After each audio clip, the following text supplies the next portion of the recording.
ฮอดด้านบนแล้วเลยเนาะพระเจดีย์วัดภูเขาทอง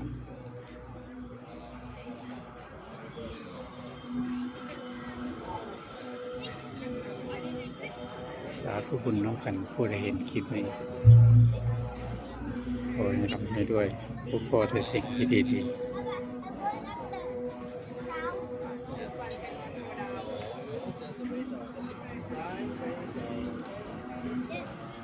บรรยากาศด้านบนสวยงามมากพี่น้อง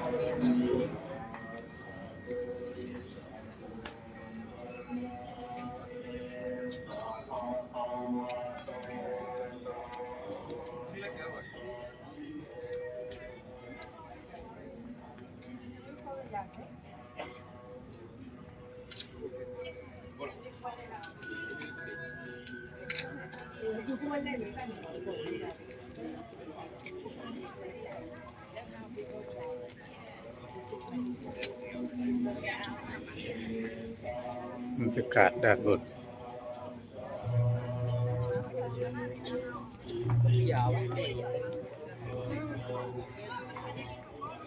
ผู้ใดมีจิตศรัทธาถวายผ้าไตร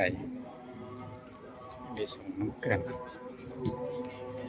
แดดร้อนพี่น้องแดดร้อน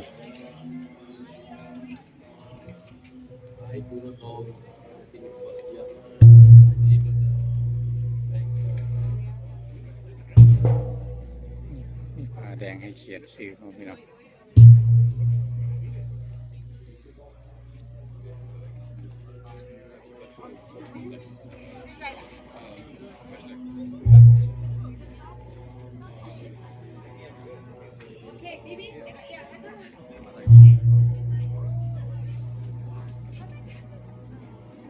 เป็นวัดสะดือกรุงเทพเลยพี่น้อง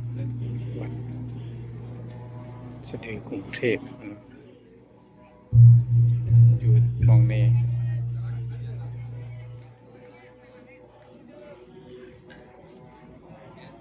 ก็ได้มากราบไหว้